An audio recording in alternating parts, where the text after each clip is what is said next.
الحمد لله رب العالمين،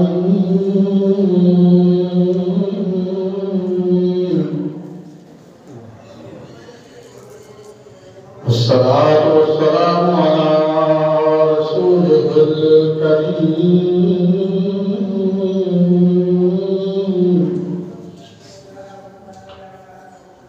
وعلى آله وأصحابه وأهل بيته وأزواجه وأولياء ملته وعلماء أهل سنته أجمعين.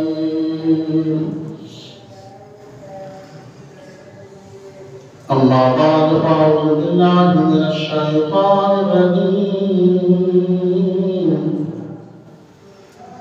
بسم الله الرحمن الرحيم.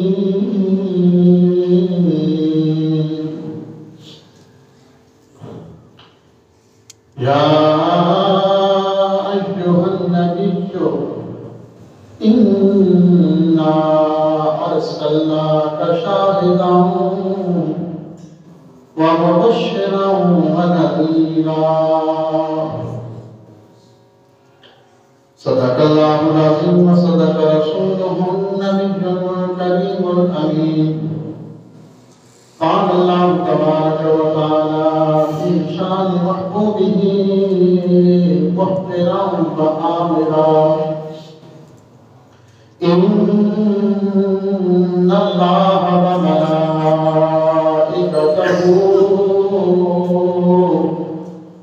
يصلون على النبي يا أيها الذين آمنوا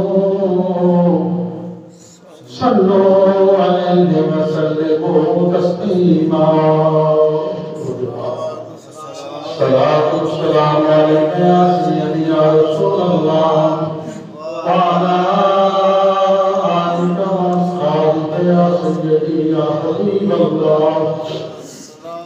الصلاة والسلام عليك يا سيدي يا رسول الله وعلى آلك وأصحابك يا سيدي يا حبيب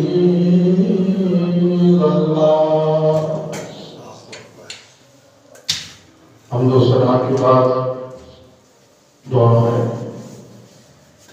زمین و آسمان کا مالک، ساری کائنات کا خالق اللہ وحدہ لا شریک، مجھے آپ کے حضور کی آپ کو سن کر ہم سب کو اس پہ عمل کی توفیق عطا فرمائے. الحمدللہ ثم الحمدللہ. اللہ کے حضور جمعۃ المبارک کی ادائیگی کے لیے مسجد میں آنے کی سعادت نصیب ہوئی. پروردگار عالم اپنی شان اس کی برکتیں، اس کا اجر و ثواب عطا فرمائے اور ہماری زندگی کی تمام غلطیاں، لغزشیں، خطائیں، صغیرہ کبیرہ قرآن کو معاف فرمائے. جو زندگی باقی ہے پروردگار عالم اپنے خوف خشیت میں رسالت امام تاجدار انبیاء فخر کائنات علیہ تحیت و سلام عشق و محبت میں سیرت طیبہ کی زندگی گزارنا نصیب فرمائے.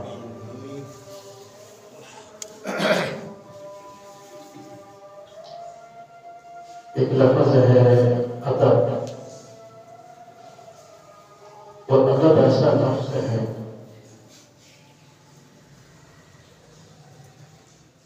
کہ جس نے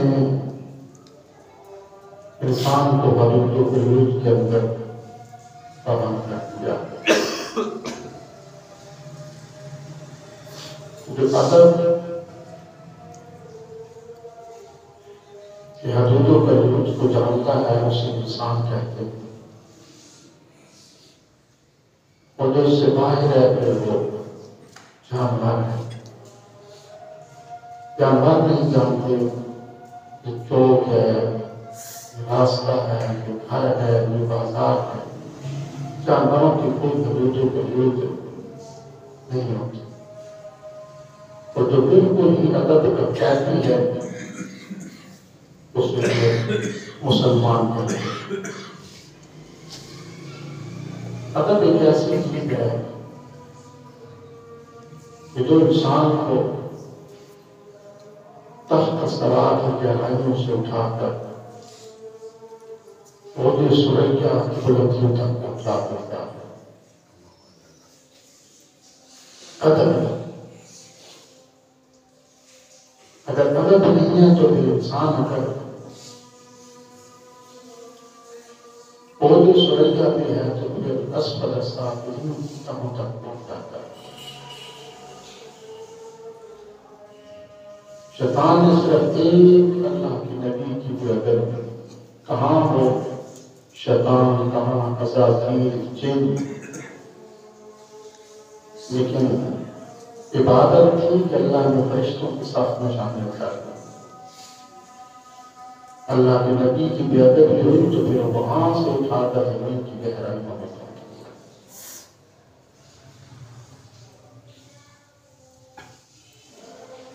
ادب انسان کو بہت دور تک لے جاتا ہے. زوال کی حدوں میں بھی اور عروج کی حدود میں بھی.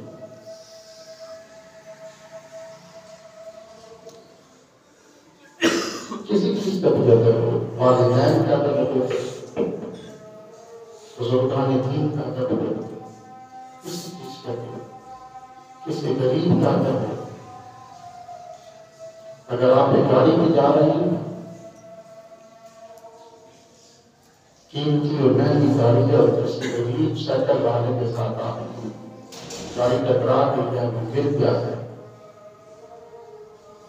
تو آپ گاڑی روک کر اگر نیچے آئیں گے اس کو سہارا دیں گے، اتنا صرف کہتے ہیں وہ غریب اپنی ساری جو تکالیف ہیں، جو چوٹ ہے، جو درد ہے وہ اٹھائے گا. ادب بڑی چیز ہے. آج جن کی اولادیں نافرمان ہیں بے ادب ہو چکی ہے. پھر وہ باپ کتنا طاقتور ہے، اس کے پاس دنیا کی دولت ہے، اس کے پاس عہدے اور منصب ہے، سب کچھ ہے، جوانی ہے، سب کچھ ہے، نوکر چاکر ہے، اسٹیٹس ہے، شہرت ہے، دولت کی دنیا کی عزت کی ریل پہ ہے. لیکن اگر جوان اولاد نافرمان ہو جائے نا تو اس طاقت پر باپ کی کمر ٹوٹ جاتی ہے، اندر سے وہ ختم ہو جاتا ہے، ریزہ ریزہ ہو جاتا ہے. اور اگر جوان اولاد ماں کو جواب دے دے نا تو پھر ماں کو پھر رات کو جب اس در پہ لیٹتی ہے، اپنے سرہانے میں سر رکھتی ہے، تو پھر اس کو ایک ایک قربانی یاد آتی ہے اگر اپنی بیٹی کو دی. پھر ساری رات رو رو کر اپنے تکیے کو بھگو دیتی. ادب بڑی چیز ہے، اور یہ سب سے اللہ کو پسند ہے، سب سے زیادہ ہے. جیسے وہ آپ نے سنا تھا نا بشر حافی کے بارے میں، آج تو ابھی ختم ہو گیا.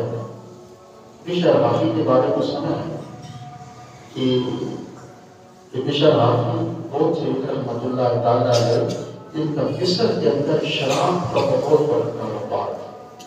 این چڑھتی جوان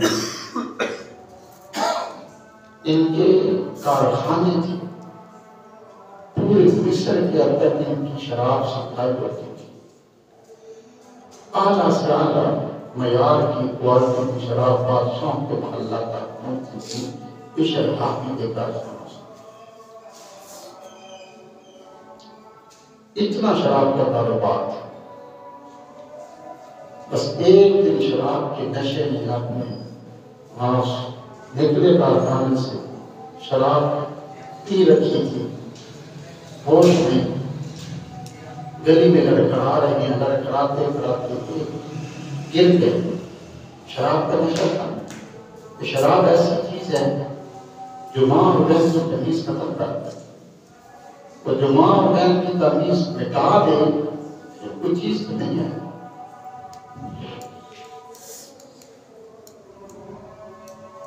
شراب حد سے زیادہ پیتی تھی، دماغ کو چڑھ کر ہوش نہیں کڑکڑائے زمین پہ گرتے نیچے. راستے میں گندی نالی تھی، دماغ پہ گرتے ہیں. گرے، اٹھنے کی ہمت نہیں، وہیں پہ پڑے ہیں. کیا دیکھتے ہیں؟ وہ جو نالی گزر رہی ہے اس میں گندے کیا، وہاں دیکھتے ہیں کہ کاغذ پڑا ہوا ہے. وہیں سے کاغذ کو اٹھایا، دیکھتے ہیں کہ اس کو بسم اللہ الرحمن الرحیم لکھا ہوا ہے. وہی اس کو صاف کیا کپڑے کے ساتھ، اور صاف کرنے کے بعد ساتھ ہی دیوار میں، جیسے دیواروں میں جگہ ہوتی ہے میں کھڑا ہو اس کاغذ کو بسم اللہ کو وہاں پہ رکھا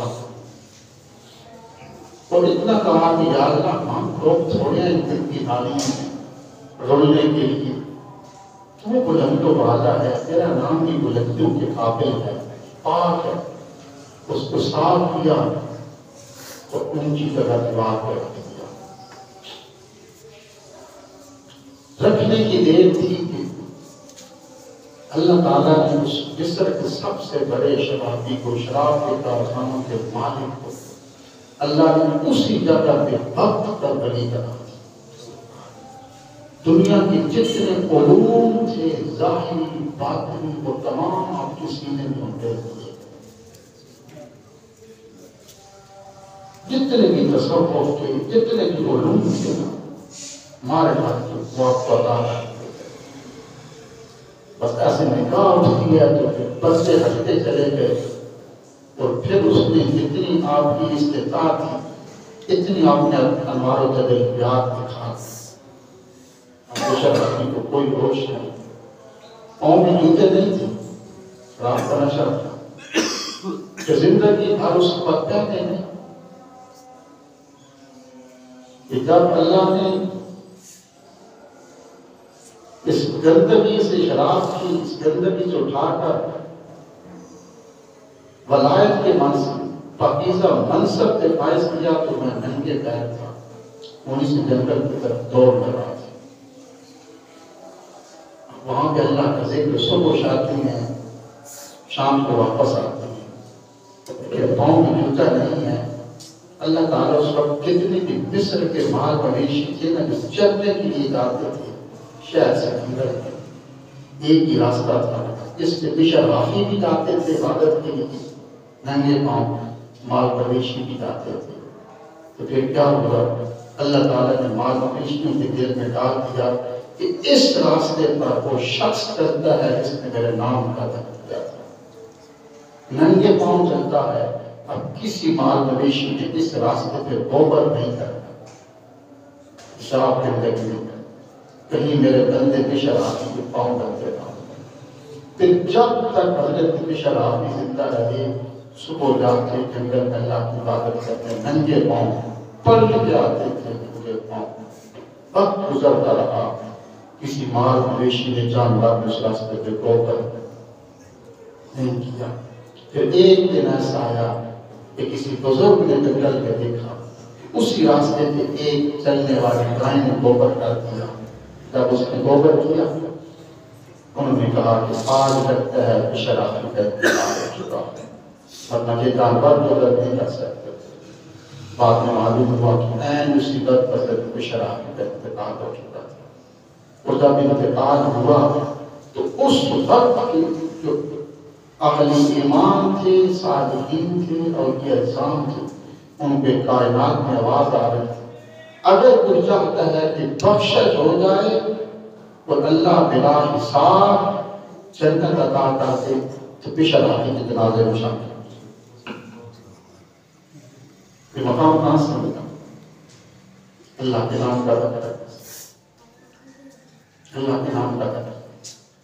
آج ہم صبح اٹھتے ہیں، اخبار پکڑی، اس کے بعد سے گاڑی کے شیشے صاف کر رہی ہیں، دکانوں کے شیشے صاف کر رہے ہیں. اسی اخبار کے اندر کیا کرتے ہیں؟ روٹیاں رکھ کے بھی کھا رہے ہیں. حالانکہ ہر ایک بار اتنا سا بھی ٹکڑا ہوگا تو اس پاک نام ہوگا، اللہ کا، رسول کا، صحابہ کا، اہل بیت کا، پاک سب کے جو پاکیزہ نام ہے، ایک پاک نام۔ اب دیکھیے بازار میں کوئی نکلتے ہیں تو جتنی بھی کسی فیکٹریاں کام کر رہی ہیں، ہر کسی کے اپنا پاک ہے، مدنی کپڑا ہے، فلاں ہے، یہ ہے، وہ ہے، وہ محمد ہے، احمد، گلی میں بھی لوگ گندی نالیاں، حضور کا اسلام گندی نالیاں، اللہ کا اسلام ہمارے یہاں سے گزرتے ہیں تو بس آتا ہے۔ تو جتنا اس کا مقام ہے نا اللہ کے نام کا، ادب کا اتنی پکڑ کی ہے، جتنا عروج ہے اتنا زوال بھی اتنا ہی ہے، جتنا ثواب ہے اتنا گناہ بھی ہے۔ دکانوں سے وہ کپڑے سے اتارے، وہ جو بھی کاغذ بات ہوئی ہم اتارا ہوا ہے،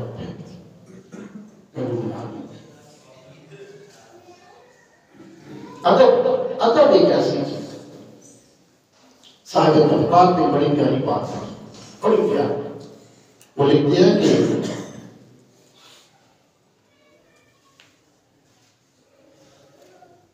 حضور صلی اللہ علیہ وسلم نے اپنی حضرت ابو درداء رضی اللہ تعالیٰ عنہ صحابہ کرام تشریف فرما رسول کے صحابی کو بھیجا کہ حضرت ابو درداء کو بلا کر، تو حضرت ابو درداء کو جب بلانے کے لیے گئے تو آپ سمجھ گئے کہ حضور نے ایسے کبھی نہیں بلایا تھا، ایسے تو حضور نے کبھی نہیں بلایا تھا، لگتا ہے کچھ بے ادبی ہوئی ہے، کچھ گناہ، یہ بات بڑی توجہ سے سننا، لگتا ہے کچھ بے ادبی ہو گئی ہے، کچھ گناہ ہوا ہے، غلطی ہو گئی ہے۔ حضور نے پیغام بھیجا ہے کہ ابو درداء کو بلا کے لاؤ۔ کہتے ہیں جب حضور نے پیغام بھیجا تو میں سمجھ تو گیا تھا،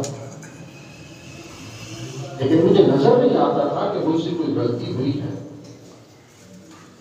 ایسی کون سی تھی۔ کہتے ہیں حضور کے پاس گیا تو پہلی نظر ہو گئی انور پہ پڑی تو حضور کے جو 13 10 کے آثار تھے، اس سے کیا صاحب ناراض تھا، میں کانپنے لگا۔ میں جو حضور کے قریب گیا تو میں نے کیا کر خود ہی کہا، میں نے کہا حضور آپ کیا کوئی سے ناراض ہے؟ تو حضور نے میری طرف دیکھے بغیر فرمایا کہ ہاں ابو درداء میں تجھ سے ناراض ہوں۔ توجہ فرمانا، ناراضگی کس بات ہے؟ کہا ہاں میں تجھ سے ناراض ہوں۔ اس وقت ابو درداء کہتے ہیں چیخ نکل جی چاہتا تھا کہ آسمان پھٹ جائے، زمین چل، تارے بکھر جائے، سمندر بہہ پڑے، تو یہ دل مجھے دیکھنا نصیب نہ ہوتا۔ اس میں حضور فرماتے ہیں کہ ابو درداء میں تجھ سے ناراض ہوں۔ میں نے قدموں جا کر رکھا، میں نے کہا حضور کیا کون سی بے ادبی ہو گئی؟ تو حضور نے فرمایا کہ جو ہے غلطی کون سی تھی؟ حضور نے فرمایا کہ ابو درداء جو اس گلی سے گزر رہا تھا، کہا حضور میں گزر رہا تھا، کہا ابو بکر صدیق بھی تیرے ساتھ تھے؟ کہا حضور میرے ساتھ تھے۔ تو حضور نے فرمایا کہ ابو درداء پھر تو ابو بکر صدیق کے آگے آگے چل رہا تھا، اتنی بے ادبی صدیق اکبر کی کہ تو ابو بکر کے صدیق کے آگے چل رہا تھا۔ حدیث پاک ہے کہ حضور نے فرمایا ابو درداء آج تک اول سے لے کر آخر تک کوئی ایسا شخص نہیں انبیاء کے بعد کہ جس پر سورج طلوع ہوا پھر غروب ہوا ہو اور وہ صدیق اکبر سے افضل البشر بعد الانبیاء، انبیاء کے بعد سب سے افضل انسان ہے وہ صدیق اکبر کے ساتھ۔ اور ابو درداء میں اتنا مقام تھا اور تو ان کے آگے چل رہا تھا، ان کے آگے چل رہا تھا، اتنی بھی ادبی تو نہیں جانتے۔ حضور معاف فرما دے اندر رکھتی تھی یہ حضور تھے جو اپنے صحابہ کو ادب کے حدودوں کو علم سکھایا کرتے تھے۔ ادب کیا ہے؟ حضور سکھایا کرتے تھے، چپ رہو، جو حضور سکھایا کرتے تھے۔ اور ایک اور بات سن لیں، یہ علامہ اسماعیل حقی رحمۃ اللہ تعالیٰ علیہ نے تفسیر روح البیان کے اندر جو سے بات ہے اور یہ میں نے اس نے 10 میں بھی پڑھی تھی فجر کے وقت، پھر سننا۔ علامہ اسماعیل حقی رحمۃ اللہ تعالیٰ علیہ نے تفسیر روح البیان کو اندر کے حدیث پاک میں کرتی ہے، اور یہ بڑی پیاری حدیث پاک ہے، آپ ساری توجہ سے سنتے کام آئے گا۔ حضور کی حدیث کی وجہ سے بڑی پیاری ہے، لیکن یہ حدیث جب میں نے پڑھی ہے میں کہ تفسیر روح البیان میں روم سے حدیث پاک یہ تھی کہ اس حدیث پاک کے بچوں کی لکھا ہوا تھا جہاں پہ جیسے یہ تصدیق اکبر کے حدیث پاک میں گزر کہ ایک شخص تھا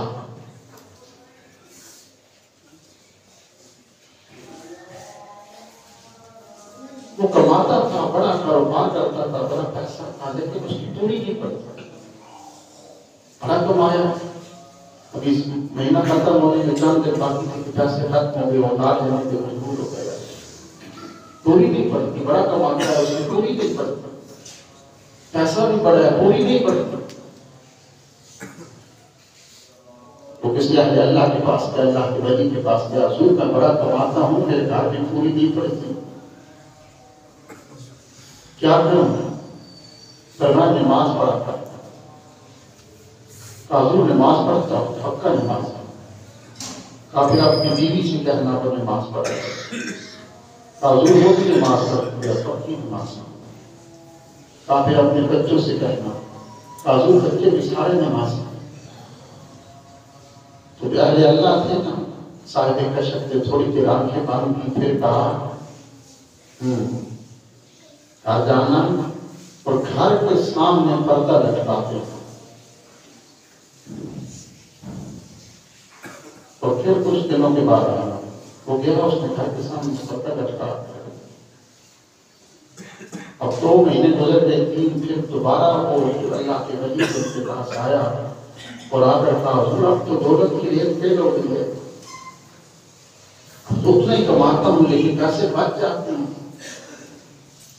اب تو کسی چیز کی کمی بھی نہیں ہے، قرض بھی اتر گیا ہے، اتنا پیسہ بچ جاتا ہے، تو حضور وجہ کیا تھی گھر کے سامنے پردہ لٹکانے کی، کہ پردہ لٹکایا گھر کے سامنے تو وہی پیسہ تھا، اس میں برکت آ گئی۔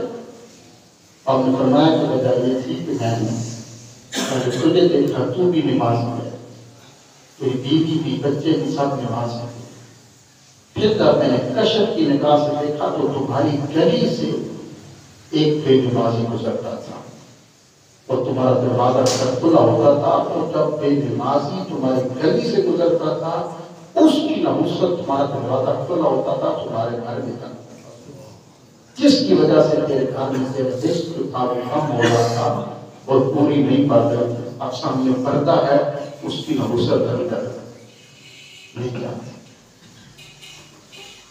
تو جس گھر میں ہوئی بے نمازی، جس گھر میں جوان بیٹا بیٹی خود نماز ہی نہ پڑھتا، ایک جائے کہ سارے پڑھتے ہیں اور پھر باہر سے بے نمازی گزرے تو اس کی نحوست اندر آئے، اور انسان کی لاکھوں کی کمائی کو پورا نہیں پڑتا۔ تو جس گھر میں جوان بیٹیاں بیٹے خود انسان بڑے فخر سے کہتا 10 بجے جاگتا ہوں، حساب ہے کہ افسر ہے 10 بجے جاگتے ہیں، افسر ہے کہ افسر نام کیسا ہے 10 بجے جاگتے ہیں، ڈوب کے مر جانا چاہتا ہے، جانور بھی صبح اٹھ کے اللہ کا ذکر کرتے ہیں، کوئی اشراف کو لفظ کرے پرندہ سانی جو اللہ کا ذکر نہیں کرتا، اور تجھے اللہ نے افضل بنایا اپنی ساری مخلوقات میں سے، تو کیسا افضل ہے کہ تو لمبی تان میں سویا رہتا ہے اور تو کہتا ہے کہ جاگ نہیں آتی، بس جاگ نہیں آتی، کام کیے جو کبھی لیٹ نہیں ہوا تو کام میں جانے کے لیے، اگر تم نے لاہور سامان لینے جانا ہے تو پھر تمہاری آنکھ تو صبح 3 بجے بھی کھل جائے گا، کھل جاتا ہے، لیکن نماز کھلتی ہے، اتنا کماتے ہیں کہ بھی کیا ہے، مقروض ہیں، ہاتھ تنگ ہیں، تنگ دستی ہے، فقر و فاقہ ہے، ٹینشن ہے، بے سکتی ہے، اس نے ہی کیا ہے۔ تو یہ میں نے پڑھا ہے کہ جس گھر میں جوان بیٹا بیٹی پالے بیٹا یا بیٹی بچہ جگہ نماز نہیں پڑھتے اس گھر میں نحوست کو کوئی نہیں روک سکتا. لاکھوں کماتے رہے ٹینشن اور بے سکونی اتار گئے. اس گھر میں بالغ بچہ اور بچی نماز نہ کرتا. اس گھر میں پل کے واپس آ کر کچھ نہیں ملا. پل کے آ کر اپنے رب سے سلاتا رہا. تو بات کر رہے تھے ادب کی. یہ ادب اصل ادب کیا ہے؟ ادب ہے کہ ادب مصطفیٰ. اور جس نے حضور کا ادب کر دیا پھر وہ کبھی کسی کا بے ادب نہیں ہو سکتا. نہ ماں کا، نہ باپ کا، نہ بڑوں کا، کسی کا بے ادب نہیں ہو سکتا. حضور کا ادب کرتا اور یہ اللہ تعالیٰ کسی کسی کو عطا فرماتا ہے. یہ اعزاز کی عظمت نشان حضور کا ادب، حضور کی محبت ہے. یہ سید جماعت علی شاہ صاحب رحمۃ اللہ تعالیٰ علیہ فرماتے ہیں کہ جب تاریخ پاکستان کا وقت تھا، تاریخ چاہتے ہیں تو اس وقت علماء تھے کہ تاریخ پاکستان کے حق میں تقریریں کرتے تھے، درسے صدا کرتے تھے. اور جو ہندو پنڈت تھے نا، یہ اپنے کانگریس کے حق میں اور ہندوستان کے حق میں جو ہے وہ تو پاکستان کے خلاف جو ہے وہ تقریریں کیا کرتے تھے. تو اب تو یہ ہے کہ نہیں، حالات ہی تبدیل ہو گئے ہیں نا. اب تو یہ ہوتا ہے کہ جناب بڑا سے بڑا وہ کالم حدیث بھی ہے، کوئی لکھتا ہے نا جب کالم تو بھی لکھ دے گا کہ ملکوں کا کوئی مذہب نہیں ہوتا، ریاست کا کوئی مذہب نہیں ہوتا. یہ عقل کی بات ہے. اگر ریاست کا یا ملک کا مذہب نہ ہوتا تو حضور مدینہ طیبہ کو اسلام سٹیٹ کراتے تھے. جب یہ کہتے ہیں کہ حدود حرم میں کوئی غیر مسلم داخل نہیں ہو سکتا. اگر مذہب نہیں تھا کسی اسٹیٹ کا، کسی ملک کا، کسی ریاست کا، تو پھر یہ کہتے ہیں کہ حدود حرم میں کوئی غیر مسلم داخل نہیں ہو سکتا. جب مدینہ طیبہ کہتے ہیں کہ یہ اسلامی اسٹیٹ ہے، ہر ملک ہر ریاست ہے، مذہب ہے، اللہ تعالیٰ ہے، چاپٹر کو درست کرتے ہیں. اس سے یہ جماعت علی شاہ صاحب فرماتے ہیں کہ اگر اس وقت ہمیں پتا ہوتا نا کہ پاکستان ایک سیکولر اسٹیٹ بنے گی تو ہم کبھی بھی اس کے حق میں نہ ہو سکتے. اس وقت تو ایک ہی نعرہ تھا پاکستان کا مطلب کیا؟ لا الہ الا اللہ محمد رسول اللہ. ہم تو چاہتے تھے اس وہ پاکستان بنے گا، وہ اسلامی اسٹیٹ بنے گی جہاں پر اسلامی نظام ہوگا. سیدنا فاروق اعظم صدیق اکبر کے فالوور آئے گا، ان کو ہیرو ماننے والے آئے گا، ان کے مقلد اور تقلید اور پیروکار آئے گا. لیکن آج پاکستان ہم سے کوئی آگے ہو سکتا. تو وہ کہتے ہیں کہ ہم بھی تقریر کیا کرتے تھے اور ساتھ ہندوؤں کی طرف سے بھی سکتے تھے نا، تو وہاں پنڈت کرتے تھے جو ہندوؤں کے علماء تھے ادھر ہم. تو کہتے ہیں کہ ایک دفعہ ہم جلسہ کر رہے تھے اور ساتھ ہندوؤں کو بھی جلسہ تھا، جہاں پہ ہندو پنڈت جو تھے نا، ان کے علماء جو تھے ہندو مذہب کے، وہ تقریر اور اس پورے جلسے کے نام کا بھی کوئی مسلمان نہیں تھا، کوئی بھی نہیں تھا. اس میں ایک ہندو پنڈت تقریر کر رہا تھا اور اس نے حضور کی بے ادبی کر دی. حضور کی بے ادبی کی گستاخی. اب جو سامنے سارے ہندو بیٹھے ہوئے تھے، کون تھا جو اس کو روکتا، اس کو روکنے والا؟ کوئی بھی نہیں تھا. تو پھر سید جماعت علی شاہ فرماتے ہیں کہ ہم نے دیکھا کہ جہاں پہ جلسہ ہو رہا تھا نا، جب اس پنڈت نے حضور کی بے ادبی کی تو ہم نے دیکھا اس جلسے کے آخر تک ایک سائی بیٹھا ہوا تھا، مجذوب تھا، سامی تھا. وہ دوڑی ڈنڈا لے کے اپنا کام کر رہا تھا، بانگ دوڑ رہا تھا، اپنی دنیا میں مگن تھا. تو جو اس ہندو پنڈت نے حضور کی بے ادبی کی نا، تو کوئی سمجھ نہیں آئے کہ وہ ہندو کو جو وہ دوڑی ڈنڈے والا تھا نا، وہ مجذوب حسین وہ کہاں سے کس طرف سے اسٹیج پر چڑھ گیا. ہندو کا اسٹیج تھا، وہی ڈنڈا اس کا ہاتھ میں تھا جس میں وہ دوری کو بانگ دوڑ رہا تھا. اس نے آتے ہی پنڈت کے ساتھ 2-3 ڈنڈے مارے اور وہ پنڈت کو جو تھا وہ گرا اور اس کی جان نہ لگ گئی. تو لوگوں نے اس کو پکڑ لیا. جیل میں ڈال دیا گیا۔ پھر سید جماعت علی شاہ صاحب فرماتے ہیں رحمۃ اللہ تعالیٰ علیہ، یہ وہ تھے کہ سید جماعت علی شاہ صاحب کہتے ہیں کہ میں نے غازی شہید کا جنازہ پڑھایا تو میں نے دیکھا کہ حضور صاحب جب ان کی میت اتاری جا رہی تھی تو قبر میں حضور کو دیکھا، حضور غازی الدین شہید کی میت کو اتار رہے تھے۔ بہت بڑے اللہ کے ولی تھے کسی کے جماعت علی شاہ صاحب کہتے ہیں کہ میں اس کو ملنے کے لیے جیل میں گیا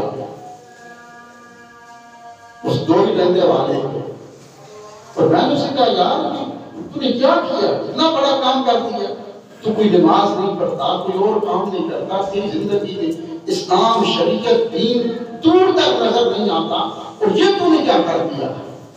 تو اس نے کہا حضور یہ میری غلطی ہے، نماز نہیں پڑھتا میری غلطی ہے، دعا کریں اللہ کے لیے مجھے نماز پڑھنے کی توفیق دے۔ حضور میں شریعت کا پابند نہیں، دعا کریں اللہ کے لیے مجھے شریعت کا پابند بنا۔ لیکن حضور میں گناہگار ہوں، غلطی ہے، لیکن میں گناہگار ہوں، میں غدار نہیں ہوں، میں حضور کا غدار نہیں، گناہگار میں ضرور ہوں، میں نمازیں نہیں پڑھتا، قرآن نہیں پڑھتا، اسلام پہ نہیں چلتا، میں گناہگار ہوں، لیکن ناموس رسالت کا اللہ کے رسول کا میں غدار نہیں ہوں۔ اور میں فرماتے ہیں کہ اس نے وہ بات کر دی کہ اس وقت کے سینکڑوں علماء بھی بات نہ کر سکے، اور وہ پھر وہ کہتا ہے کہ جب میں اس جیل میں آیا اس وقت کے جو جج تھے، جو وکیل تھے، جو بڑے تھے، مجھے کہا کہ جو ایک دفعہ کہہ دینا کہ غلطی ہو گئی ہم تجھے بتا دیں، تو اس نے کہا نہیں غلطی نہیں ہوئی، میں پھر کہتا ہوں میں گناہگار ہوں، غدار نہیں ہوں، اور اب بھی للکار کر یہ کہتا ہوں کہ اگر جیل کے اندر کسی نے رسول اللہ کی گستاخی اور بےادبی کی اس کو چیر کے رکھ دوں گا، اس کو زندہ نہیں چھوڑوں گا۔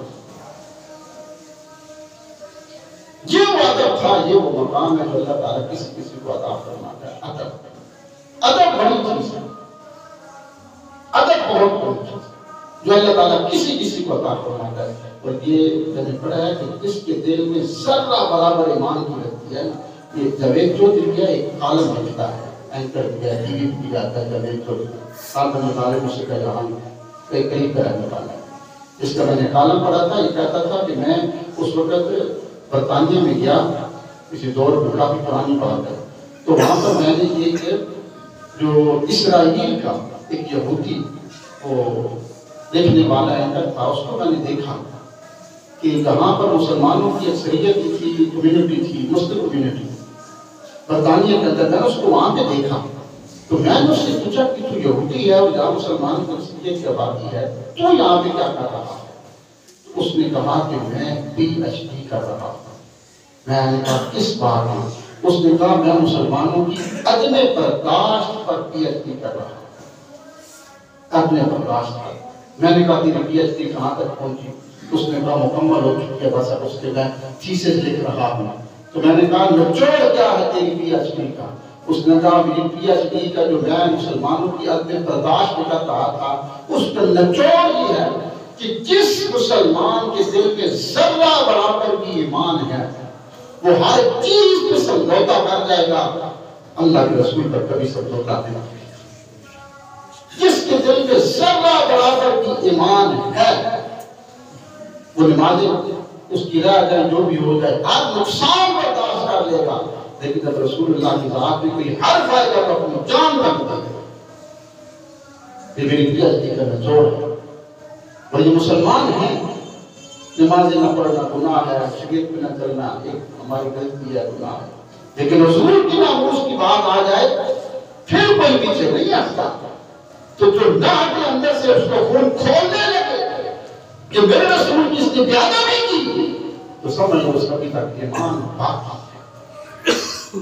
اور پھر جو رسول اللہ کی بیادبی کرے، چاہے ہمارے وڈیرے ہوں، سیاستدان ہوں، جو بھی، پھر ان میں نام جب اسلام اور ایمان باقی نہیں ہے، تو دعا کہ اللہ کے لیے حضور کی محبت، اسلام اپنا خوف عطا فرمائے، سنت عطا